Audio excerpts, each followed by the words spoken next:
Left the Exxon station just across the road, and they ended up right in this dealership. This is a sketch of the victim. Authorities say Lucas told them she was known to him as Cheryl. It actually started in that Speedway parking lot. The suspect took off from there, entered this parking lot, hopped the curb, went through these bushes. It's not hard to find panhandlers here in Fayetteville.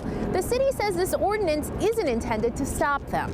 But when they're doing it in the middle of the road, that's when the city tells me it presents a safety issue. That he used a crowbar to get in, but what he failed to notice was the surveillance camera overhead. They sent me this report and say, based in part on my request, they'll be sending investigators out here to take a closer look at the intersection. But is there any way we could just ask you a couple questions? Wilson County Sheriff Calvin Woodard once again declines to take questions. Sheriff, what about those Facebook comments that you made regarding the dogs? Is there any update on that? Police remain out here. It is an active scene. They're continuing to speak with witnesses and to gather evidence. We want to give you a live look at the scene right now. Now, this happened right in front of Growler USA on Blunt Street between East Davie and East Martin Streets. Now, I spoke with a man who claimed to be an eyewitness to all this. He tells me he saw this shooting. He says a man tried to grab a woman's purse. She told him to get off of her. He tried again, and that is when this eyewitness tells me she pulled out a gun and shot him in the chest. Another man claiming to be this woman's boyfriend told me that she called him and told him to get down here, that she had shot someone. Now, police could not confirm any of this. I also spoke with another man nearby who describes what he heard. Take a listen. We heard a gunshot. We were having dinner at an Italian place just a block over, but nobody really batted an eye at it because it was a pop, but nobody thought it was an actual gunshot. Now, that eyewitness and the woman's boyfriend both declined to go on camera. Clearly, police are still investigating. Now, I also had the chance to speak with some other witnesses who tell me that this is really shocking to them. Nothing like this has happened in this area. Police also telling me that they are wrapping up their investigation of the scene, that they plan to reopen Blunt Street in the next few minutes. I'm going to continue to be out here speaking to people, gathering information, and we'll have another live report for you coming up at 6 o'clock. For now, we are live in Raleigh. Amy Cutler, CBS 17 News. So they believe it's a couple of teens who live nearby, and they are doing a whole lot of damage. Take a look at this side door. They bashed the glass in. You can see that glass scattered right there, but that did not stop whoever was behind this. Come around the back side of the home here. They tried again breaking this sliding door, which is brand new. No one lives in this home. This happened last night.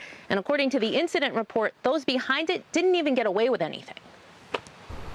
Just ask me, don't take with me. Anthony Mitchell feels violated. He tells me two thieves ransacked his pickup truck parked in his own driveway on Trestlewood Lane. Got my laptop, my tablet, a smartwatch, my North Face jacket. Mitchell says he found the valuables missing last Friday morning. You work hard for what you want, what you got, and someone just comes and take it from you. It just really bothers me. It's just the weird feeling of someone else having been in our house. Andrew Lindbergh's Netherfield Lane home was broken into yesterday. I guess they figured what they were going to push it and the AC unit was just going to shove in. Lindbergh says the whole window and frame fell in and onto his car. Once inside, Lindbergh tells me the thieves took an iPhone charging cord and spare change. According to CrimeMapping.com, there have been 8 homes and cars broken into in the Meadows at Eagle Chase community in the last month. We're taking precautions now. Lindbergh shored up his fence. He's also getting a new home security system. Mitchell already has one. Oh yes, my motion catch me. He now has cameras and lights up all around his home. Back out here live at this broken sliding door, which is likely going to cost hundreds of dollars to repair. Mitchell tells me it was his new home security system that alerted him, and that he in turn called police, alerting them to this incident. Now, police are continuing to investigate. They have stepped up patrols in the area, but so far no arrests have been made. Live in Raleigh, Amy Cutler, CBS 17 News. They gathered here at Hillside Park at the very spot where this mother and grandmother lost her life. They put down candles and this photo, and they tell me this arrest does not bring them closure. We don't have the answers, God, and we won't get them. Authorities say Alicia Elder was stabbed to death in Durham's Hillside Park Tuesday night. But the focus tonight wasn't on how or why, rather on her life. And we honor her.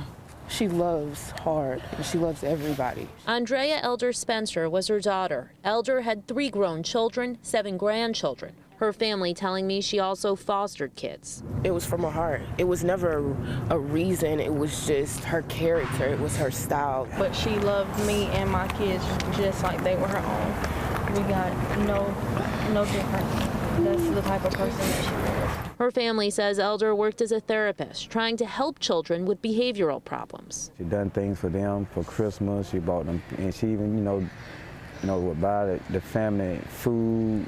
Late this afternoon, police announced an arrest. 55-year-old Michael Person of Durham, charged with murder. She didn't deserve to die the way she did. Warren Hester, Elder's fiance, says even life in prison isn't enough. It won't bring her back.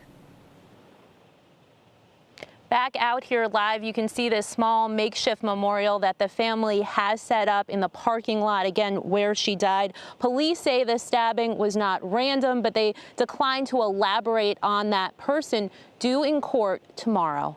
Live in Durham, Amy Cutler, CBS, North Carolina. Councilman Tyrone Williams told the city council that despite their motion, he would not resign. His attorney providing this timeline of events, saying his client did nothing wrong. That was all expected. What happened next was not. All text messages and calls were monitored and recorded by the FBI. Jordan Jones, a partner in the Prince Charles redevelopment project, admitting at tonight's city council meeting that he'd been working with the FBI. It comes after a December 21st meeting in which Councilman Williams can be heard asking him for $15,000, saying he could make any problems with the title for the hotel go away. Jones says he recorded that meeting. A copy of it was provided to us by the Fayetteville Observer. If I could I could have got 100,000 written off, I believe, but I think I'd just sign off for like 15,000. I'd be done. Okay. I'd be over with. I'd be completely done. He contacted the FBI. The FBI asked him to become involved in their investigation, gave him the cell phone, gave him the cell phone number, asked him to make contact. He did that. Jones's attorney, Lonnie Player, says his client is speaking out to clear his name. What was the $15,000 for? That was a discussion that he was having an amount of work that he had performed by previous owners. Williams' attorney, Chris Poppy, says it was Jones who followed up. And when Jones offered Williams the money, he told Jones they'd need to get their attorneys involved. Councilman Williams' intent that this be done properly, that it be done in accordance with the law. With the strong support and firm belief that I violated no law, I will not resign. Williams wouldn't take any questions. A couple of his constituents, disappointed by his decision, voicing their concerns. This is disheartening. It's disappointing. I want you to do the right thing, Mr. Williams. Your audacious display of disrespect for the city of Fayetteville astonishes me. Councilman Williams recused himself from voting on any matters pertaining to the hotel or the baseball stadium. As for that ethics investigation, the mayor says it's still unclear how that will proceed. In Fayetteville, Amy Cutler, CBS 17 News.